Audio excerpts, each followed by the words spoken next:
안녕하세요. 혼자서 당당하게 아들을 키우며 살아가고 있는 30대 후반의 돌싱맘입니다. 은혜를 원수로 갚는다는 말을 여러분도 잘 아시죠? 저에게는 원수가 두 명이나 있었습니다. 저는 찢어 죽여도 모자랄 그중 한 명의 원수에게 도움을 준 적이 있답니다. 제가 마음이 넓고 착해서 도움을 준 건 아니고 원수는 원수지만 불쌍해서 도와준 것인데 원수가 그것을 은혜로 갚아주었습니다.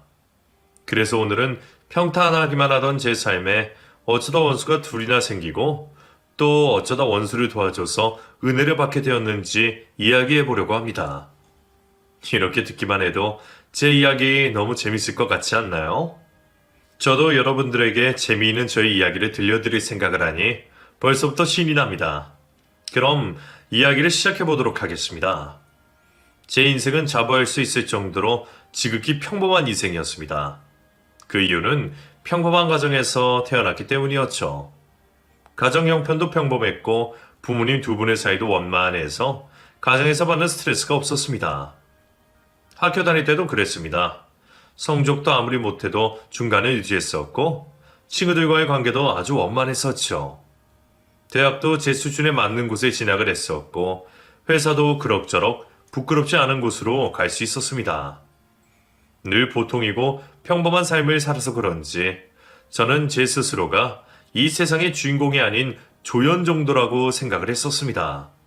그런데 제 인생도 특별한 인생이고 제가 이 세상의 주인공일지도 모른다는 생각을 하게 만들어준 사람이 있었습니다. 바로 제 남편이었죠. 은미야, 너는 도대체 그런 남자 어디서 만난 거야? 네 남자친구들 엄청 많다면서 타고 다니는 차가 포르쉐라던데 맞아? 누가 내 남자친구를 봤대? 자연이 그랬어? 근데 오빠 차 그거 말고는 세 대 더 있어. 대박이지. 여행 가서 우연히 만난 건데 그때만 해도 나랑 오빠랑 연애하게 될 줄 상상도 못했어. 여행지에서 만난 제 남편은 돈이 엄청 많은 사람이었습니다. 제가 평생 부족함 없이 살아서 그런지 사실 돈 욕심이 그렇게 많지 않았었거든요. 그냥 평생 지금처럼만 살아도 충분하겠다는 생각을 하면서 살았었죠. 그런데 돈이 많은 남편을 만나니 확실히 돈이 좋긴 좋구나라는 걸 느꼈습니다. 친구들의 부러움을 한눈에 받아서 그런지 돈 많은 남자를 만나는 제가 특별해지는 것 같은 느낌이 들었었거든요. 근데 오빠 하는 일이 정확히 어떻게 돼? 엄마랑 아빠한테 오빠 인사시켜 드릴 거라고 하니까 정확히 어떤 일 하는 사람이냐고 묻더라고. 근데 내가 거기서 대답을 못하니까 엄마 아빠가 걱정을 너무 많이 하시더라. 오빠 외국계 금융회사 다닌다고 말했었잖아. 내가 말해도 은미 너는 알아듣기 힘드니까 내가 장모님이랑 장인어른 직접 찾아뵙고 정확히 어떤 일 하는지 말씀드리면서 안심시켜 드릴게. 걱정시켜서 미안해. 남편이 금융 쪽 일을 하면서 자수성가를 했다는 사실 정도만 알았지 남편이 정확히 무슨 회사에서 어떤 일을 하는지는 몰랐습니다. 남편이 제가 들어도 모르는 일이라고 해서 굳이 깊게 파고들지 않았어요. 그리고 그땐 제가 어려서 그랬는지 당사자들만 서로 좋다고 하면 결혼하는데 다른 문제는 없을 거라고 생각했습니다. 하지만 시모를 만나고 제 생각이 잘못된 생각이라는 걸 깨달았죠. 솔직히 나는 너네들 결혼 안 했으면 좋겠다. 만난 지 아직 2년밖에 안 됐다면서? 2년 만나서 서로에 대해 알면 얼마나 더 안다고 섣부르게 결혼을 하니? 좀 더 만나보다가 아니다 싶으면 헤어지고 그때도 죽고 못 살 것 같으면 그때 결혼을 하도록 해. 엄마, 저희 서로에게 확신이 있어서 결혼하는 거예요. 이 사람이 내 사람이다 하는 그 정도의 확신이 없었다면 저 은미한테 프로포즈 안 하고 헤어지자고 했을 거예요. 엄마 제 성격 아시잖아요. 시모는 처음엔 저희 결혼을 반대하셨습니다. 그 이유는 남편과 저의 연애 기간이 짧다는 것이었는데 얼마 가지 못해 금방 본심을 드러내셨습니다. 다른 이유가 있으셨던 것이었죠. 솔직히 은민애는 우리 집이 사돈 맺기 너무 평범한 집안이니? 나는 비슷한 수준의 집안이라 사돈 맺고 싶어. 그래야 내 마음도 편하고 딸 시집 보내는 사돈들 마음도 편하지. 안 그러니? 엄마, 우리 집이 대단하면 얼마나 대단하다고 그러세요? 누가 보면 우리 집 재벌가 집인 줄 알겠어요. 저희 집도 은민이만큼이나 평범하잖아요. 솔직히 더 자세히 들여다보면 저는 우리 집이 은미 집보다 더 못할 수도 있을 거라고 생각해요. 장인어른이랑 장모님 사이 엄청 좋으시거든요. 너 조용하지 못해? 너는 아직 내 아들이야. 왜 벌써부터 그 집 사위 행세를 하고 있니? 그래, 네 말대로 집안 그렇다 치자. 근데 네가 은미보다 잘나도 너무 잘나야지. 너 은미보다 돈 얼마나 더 벌어? 몇 배는 더 벌 거 아니야. 은미 너는 모아둔 돈이라도 있긴 하니? 시모는 잘난 아들을 평범한 저희 집안과 평범한 저에게 장가 보내시기 너무 아까우신 듯 했습니다. 그래서 저희 집안 형편과 수준을 운운하며 저희 결혼을 반대하셨죠.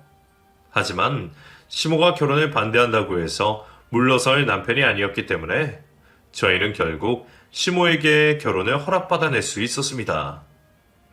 은미야, 그동안 우리 엄마 때문에 마음고생 많았지?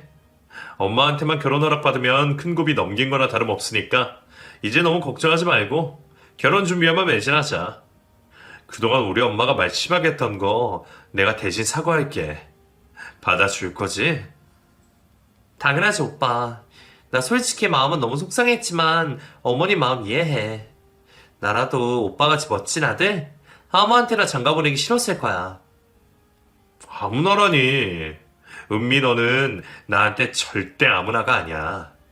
세상 그 누구보다 특별한 사람이니까 너는 내 앞에서 당당해도 돼. 시모에게 결혼 허락만 받으면 그 이후로는 일사천리로 진행이 될 줄 알았지만 우리 시모의 심술은 끝도 없었습니다. 제 마음에 안 드는 며느리인 저를 골탕 먹이시려고 그러시는 건지 정말 사람이 욕심이 많은 건지 결혼 전에 가져오라는 게 참 많으셨습니다. 은미 너 예단이나 예물은 제대로 준비하고 있니?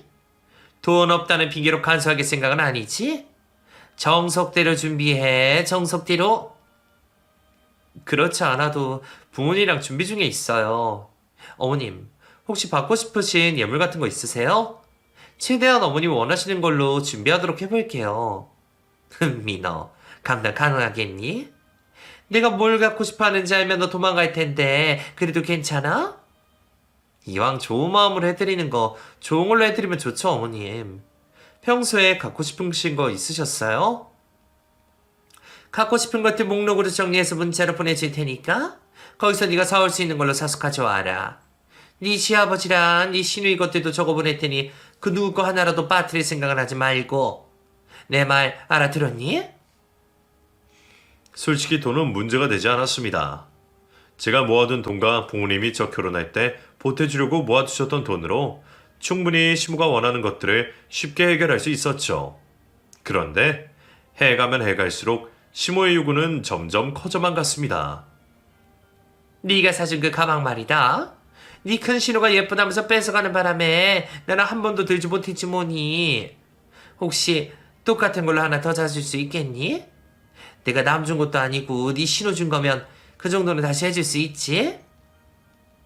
엄마, 그걸 왜 누나를 줘요? 은미가 엄마 쓰라고 사준 건데 그러시면 안 되죠. 누나한테 다시 돌려달라고 말하세요. 아니면 제가 누나한테 전화할까요? 너는 여자들끼리 대화하는데 끼어들지 말고 빠져라. 그리고 은미 자기 신우들한테 옷값 말고 준 게 뭐가 있니? 너랑 결혼하면 너희 누나랑 네 동생한테 당연히 명품 백 하나 정도는 해줘야 되는 거 아니야?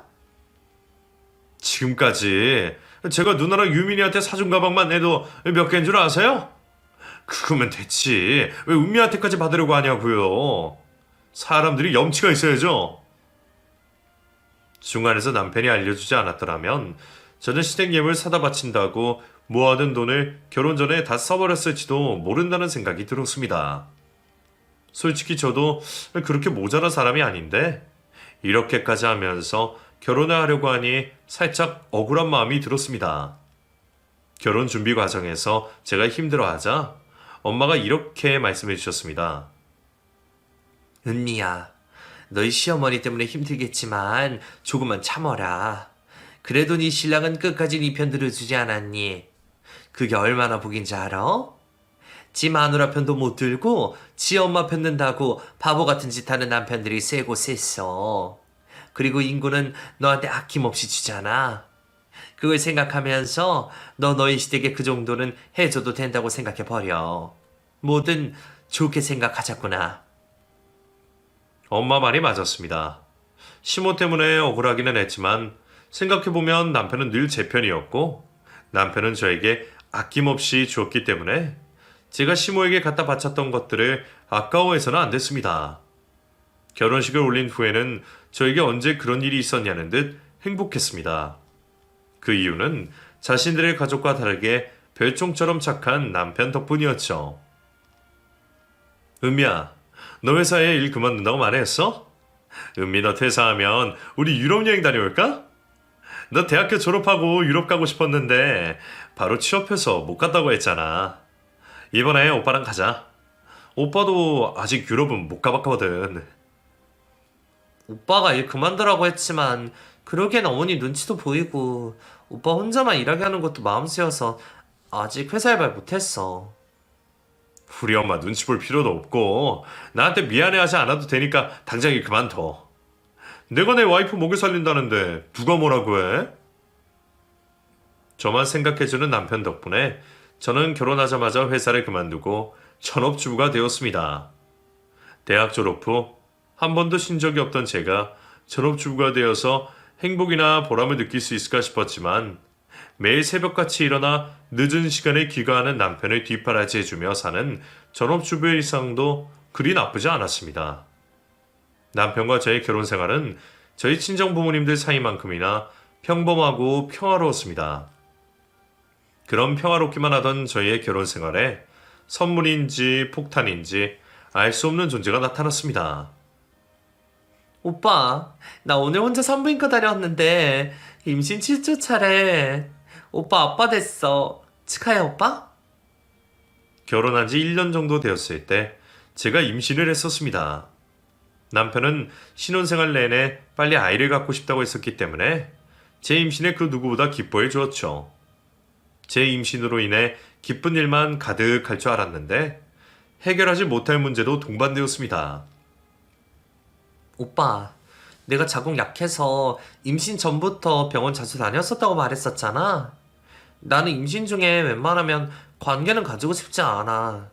오빠, 몇 달만 참으면 되니까 오빠가 나랑 뱃속에 있는 아기 생각해서 조금만 기다려주면 안 돼? 선생님이 안정기에 접어들면 상관없다고 했잖아. 너 왜 안 부리던 고집을 부려? 너는 쓸데없이 걱정이 너무 심한 게 문제야. 오빠, 내가 내 몸 생각해서 그러는 거야? 혹시라도 아기가 잘못될까봐 그러는 거잖아. 나는 10달 동안 애를 품고 있는데 오빠는 그 몇 달을 못 참아서 그래? 너는 왜 사람을 쓰레기로 만들고 그러냐? 그건 인간의 본능이야. 어떻게 인간의 본능을 억누르기만 하냐고? 너 설마 이걸로 사람 인내심 테스트하는 거 아니지? 남편은 임신 중인 저에게 계속해서 잠자리를 요구했었습니다. 하지만 임신 전부터 자궁이 약해서 산부인과 진료를 자주 받았던 저는 혹시라도 저희의 잠자리 때문에 아이에게 영향이 미칠까 남편의 잠자리를 거부했었어요. 남편은 잠자리를 거부하는 제 말을 당연히 이해하고 들어줄 거라고 생각을 했습니다. 하지만 남편은 제 예상과 다르게 잠자리를 거부하는 저에게 화를 내고 짜증을 냈습니다. 나 이번 일로 너한테 정 떨어질 만큼 다 떨어졌어. 지금 보니까 네가 사람 화나게 하는데 재주가 있더라고. 네 마음대로 너 편한 데서 살 거면 너 혼자 살지 왜 나랑 살아? 오빠, 오빠답지 않게 갑자기 왜 그래? 내가 뭘 그렇게 잘못했다고 나한테 정이 떨어져? 오빠 요즘 밖에서 힘든 일 있어? 너는 부부관계에서 가장 중요한 게 뭐라고 생각하냐? 나는 부부라면 낮에도 밤에도 즐거워야 된다고 생각해. 근데 네가 우리 지금 부부의 즐거움을 다 망가뜨리고 있잖아. 너는 그렇다고 생각 안 하냐? 임신 후 남편과의 관계가 엉망진창이 되자 임신이 되지 말았어야 했나라는 생각과 뱃속에 있는 아이가 원망스럽기 시작했습니다. 그래서 제가 저에게 찾아온 아이를 선물인지 폭탄인지 모르겠다고 말했던 것이었습니다. 임신으로 인해 제가 잠자리를 거부하자 남편은 밖으로 겉돌기 시작했습니다. 오빠, 왜 또 말도 없이 외박이야?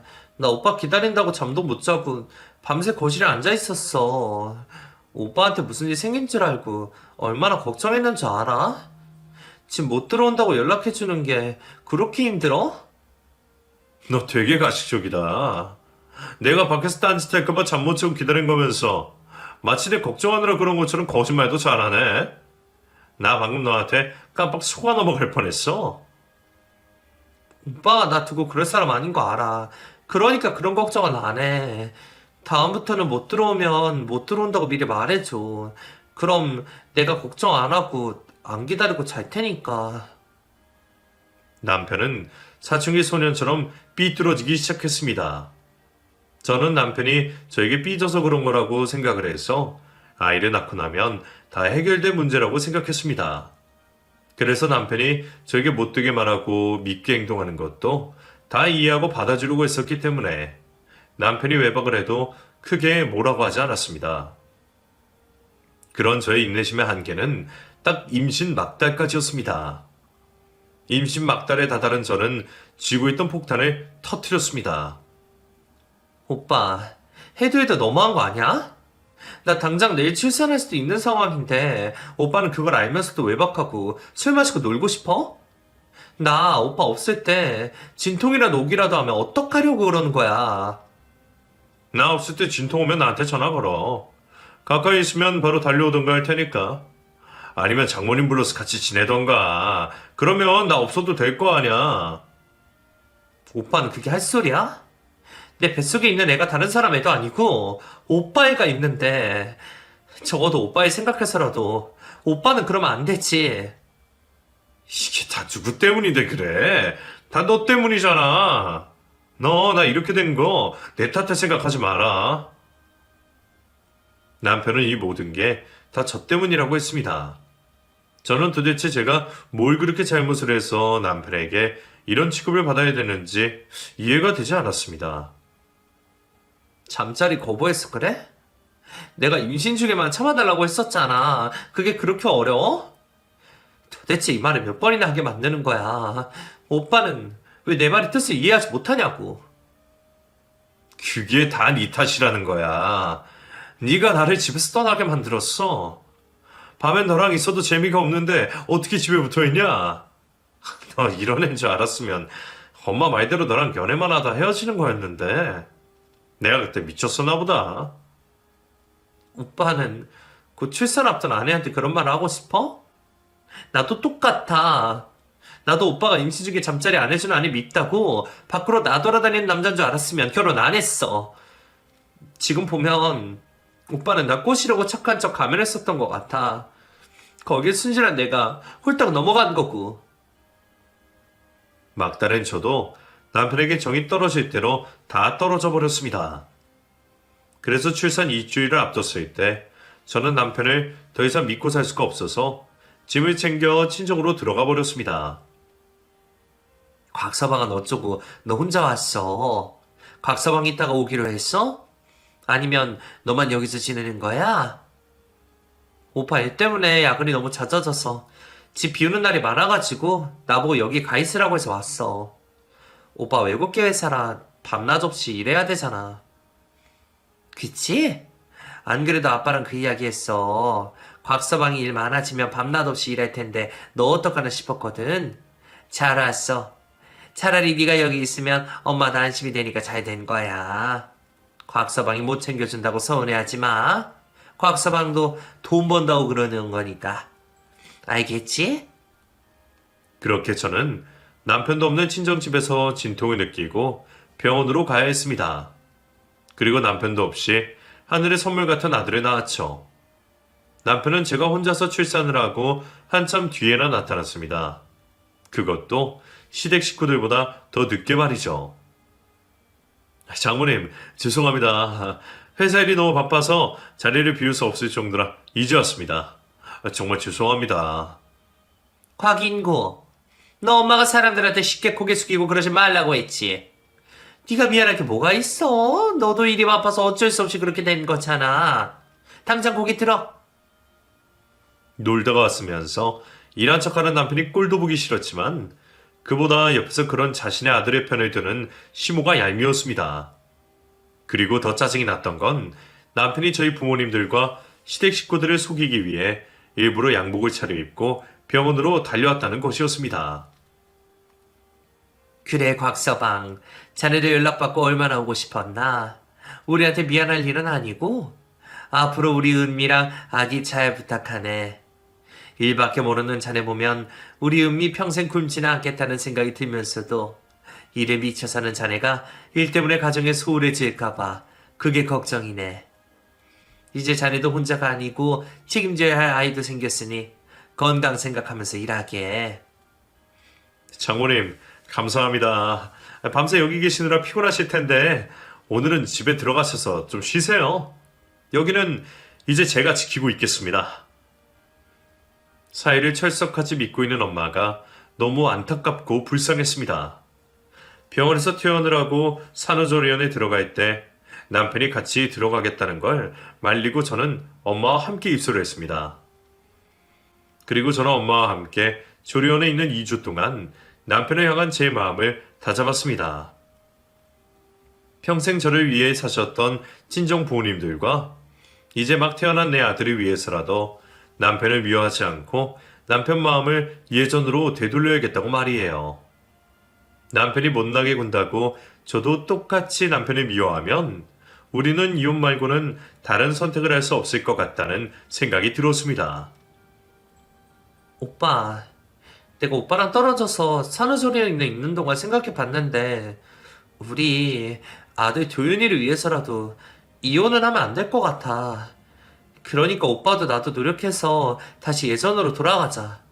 네, 부탁이야. 네 말 무슨 말인지 알겠으니까 더 이상 이야기 꺼내지 마. 나도 노력하고 있으니까 재촉하지 말란 뜻이야. 남편의 마음을 되돌리기 위해 무더운이도 애를 썼습니다. 일단 저는 남편과 제 사이에 무슨 일이 없었다는 것처럼 행동하려고 노력했었죠. 남편은 천성이 못된 사람이 아니니 제가 잘만 하면 남편이 미안해서라도 예전 모습으로 돌아와 줄 거라고 생각했지만 남편의 마음이 뜬 지는 이미 오래전인 것 같았습니다. 은미야, 못 봐주겠으니까 이제 그만해. 네가 아무리 바락해도 우리 예전으로 돌아갈 수 없어. 우리 사이 이미 끝난 거나 다름없다고. 무슨 소리야, 오빠. 내가 앞으로는 오빠 서운하지 않게 잘할게. 도윤이 봐서라도 우리 같이 노력해보자. 오빠는 아직 노력도 안 했잖아. 도현이한테 아빠 노릇은 제대로 할게. 근데 너한테까지 잘해주길 기대하지는 마. 그리고 은미야, 그냥 우리 아들 잘 키워놔줘. 그렇게만 해주면 내가 그거에 대한 보답은 제대로 해줄게. 도윤이가 오빠 아들이야?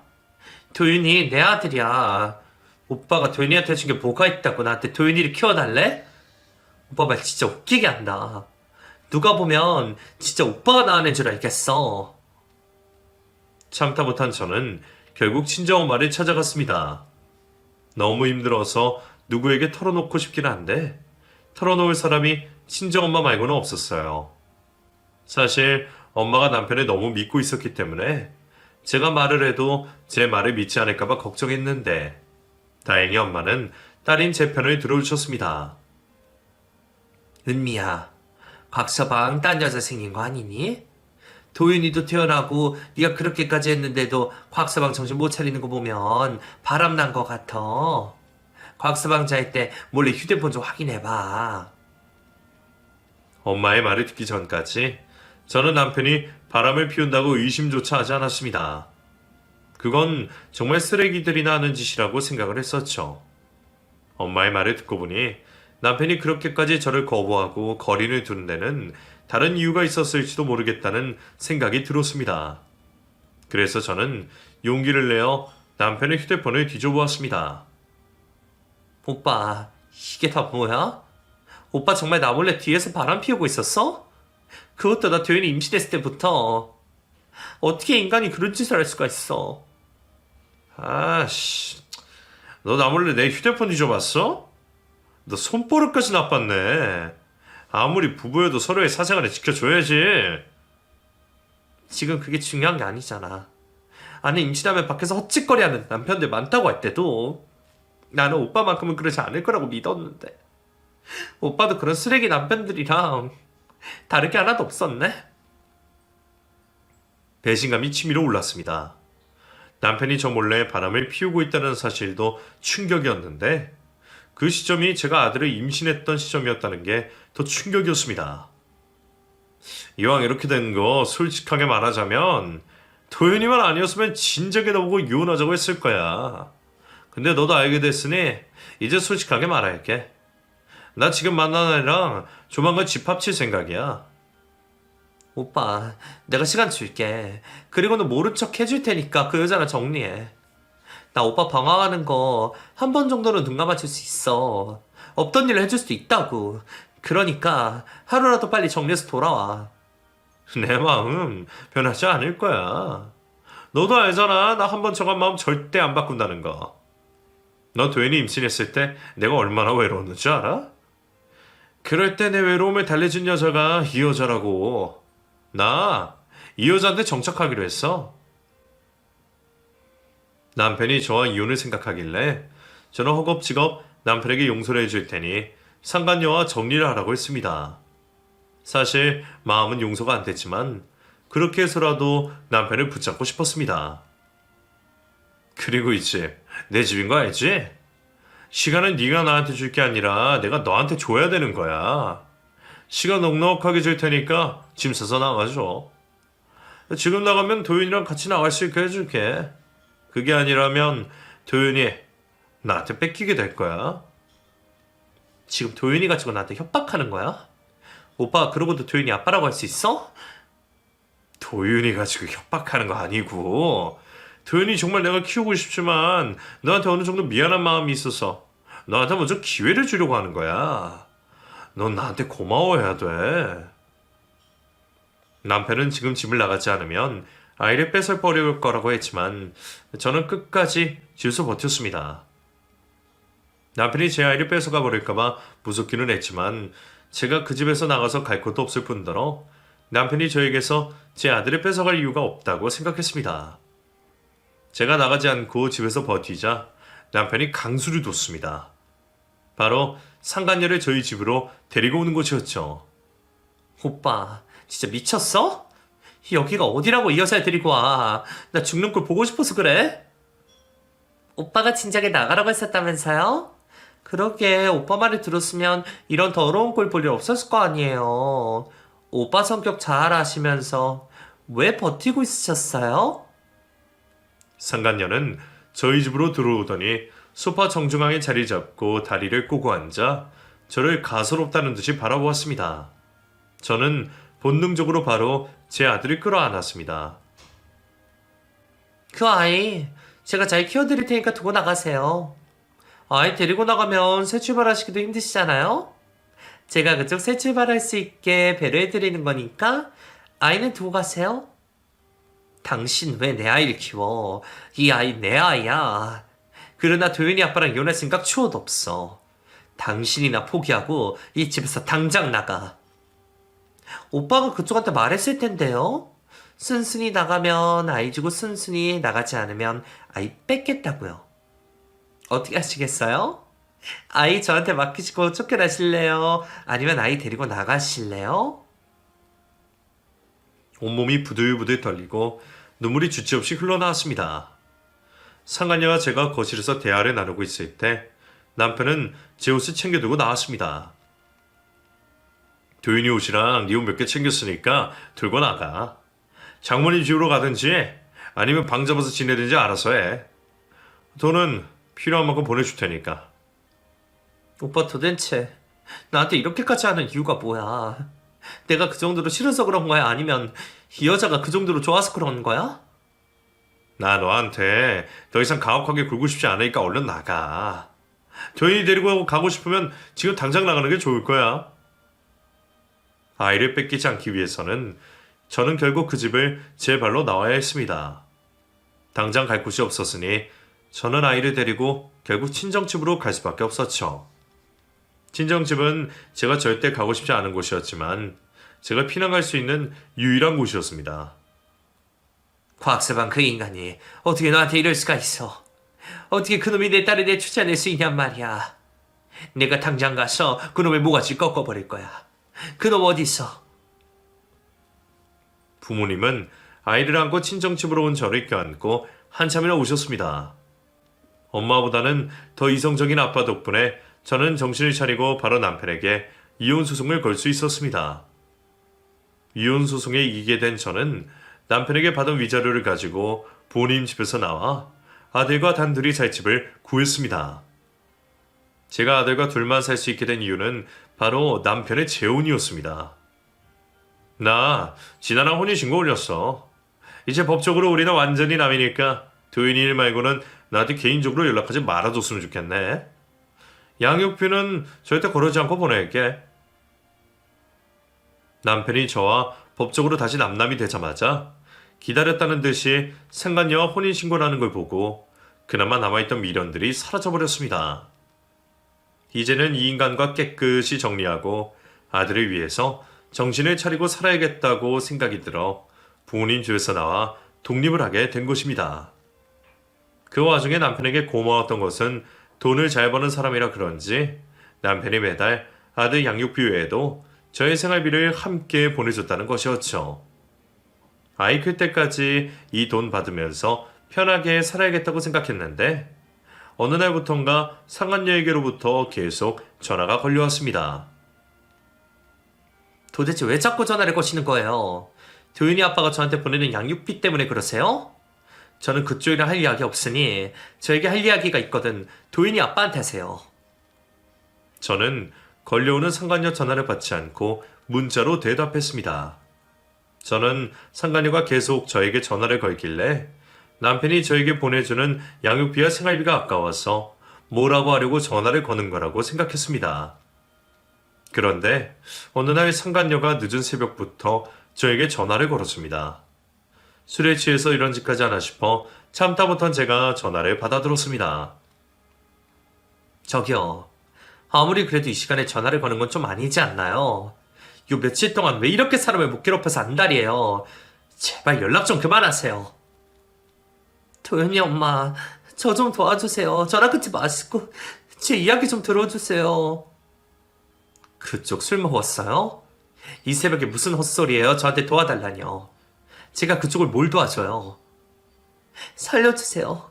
시키는 대로 다 할게요. 제가 지금 도움을 청할 때가 도윤이 엄마밖에 없어서 그래요. 도윤이 엄마 집 주소 좀 알려주세요. 가서 말씀드릴게요. 쓸데없는 소리 하지 마시고요. 발 닦고 잠이나 자세요.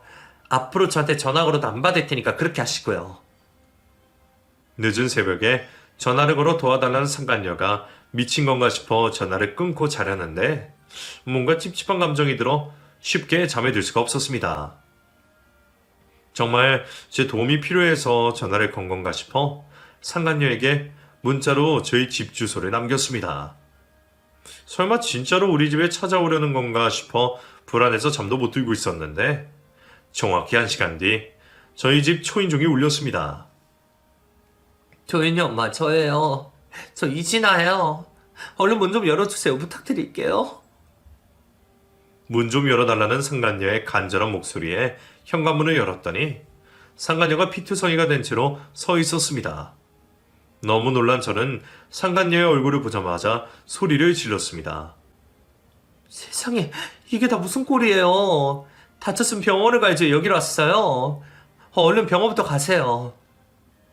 이거 도윤이 아빠가 그런 짓이에요. 제가 병원에 간 걸 알면 병원으로 쫓아와서 또 저 데리고 집으로 갈 게 분명해요. 일단 도윤이 엄마 집 안으로 들어갈 수 있게 해주세요.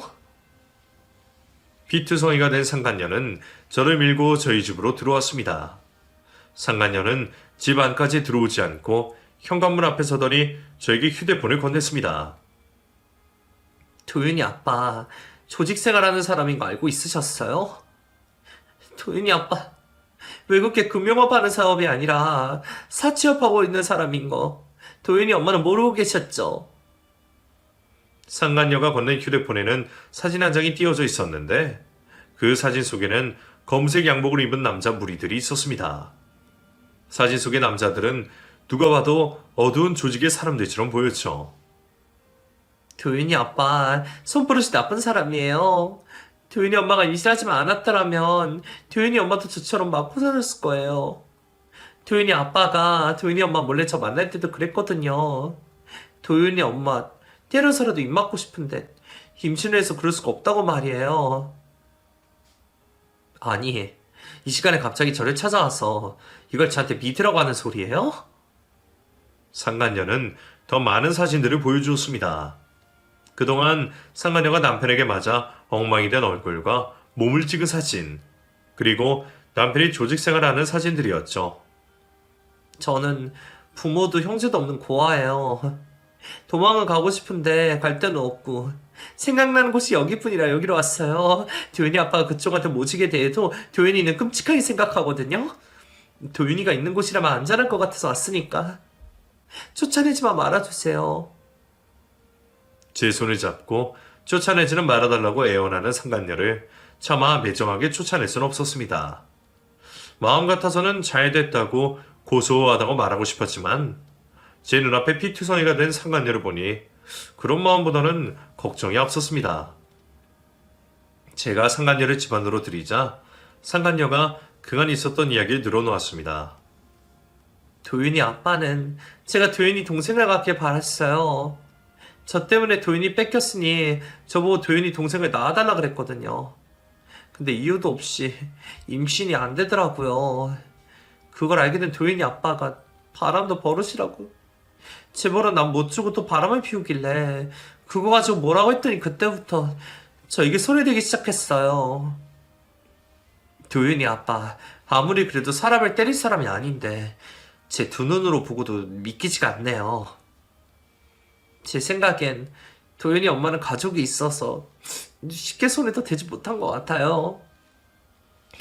저는 고아에 가족이 없잖아요. 그래서 더 쉬웠을 거예요. 도망갈 곳도 돌아갈 곳도 없었으니까요. 상간녀의 사정만 들으면 딱하긴 했지만 저를 내쫓아낸 여자라고 생각하면 제가 상간녀를 데리고 있을 이유가 없었습니다. 그런데 자꾸 제 앞에서 불쌍한 자신의 처지를 이야기하는 상간녀 때문에 마음이 약해져만 갔습니다. 제가 상간녀를 데리고 있다는 걸 알게 된 남편이 저를 찾아왔습니다. 이진아, 다시 나한테 돌려줘. 걔 거기 있으면서 나 신고하게 되면 나 바로 깜빵 들어가게 될 거야. 그렇게 되면 매달 보내줬던 도윤이 양육비랑 당신 생활비 못 주게 되는데 당신 그래도 괜찮아? 바로 감옥에 들어가게 된다니? 그거 말고 또 무슨 잘못을 저지른 게 있어? 당신이랑은 이혼했으니까 당당하게 말할게. 사실 나 전과자야. 전과가 많아서 한 번만 더 사고 치면 그땐 진짜 끝이야. 그러니까 이진아가 신고 못하게 그 집에서 내쫓아. 그렇게만 해주면 내가 내 명의로 된 아파트 당신한테 하나 줄게. 돈을 떠나 아들만 생각하면 남편을 도와주는 게 맞았습니다. 아들의 아빠를 감옥에 보낼 수는 없었으니까요. 하지만 그렇다고 해서 갈 곳 없는 불쌍한 여자를 집에서 내쫓을 수도 없었습니다. 그래서 다른 방법을 생각해냈습니다. 나랑 내 아들 쫓아낸 여자 뭐가 좋다고 제가 보호하고 데리고 있겠어요. 당신 여기 있는 거 저 정말 불편하니까 당장 이 돈 들고 나가주세요. 이 정도 돈이면 몇 달 정도 지낼 곳 찾을 수 있을 거예요. 도윤이 아빠한테는 그쪽 어디로 갔다고 말 절대 안 할 테니까 걱정 말고 나가세요. 감사합니다. 저도 얼른 나가야지 하면서도 가진 게 없어서 못 나가고 있었는데 이렇게 챙겨주셔서 감사합니다. 이 은혜 꼭 갚을게요. 상간녀는 제 마음과 의도를 알아차린 듯 했습니다.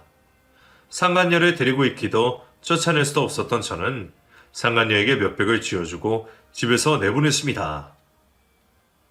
제가 상간녀를 도와줄 수 있는 최선의 방법이었고 그 이후로는 상간녀가 알아서 헤쳐나가길 지켜볼 수밖에 없었습니다. 그리고 한참 후 남편에게서 연락이 왔습니다. 교도소에 들어가게 됐는데 할 말이 있으니 면회로 와달라는 연락이었죠.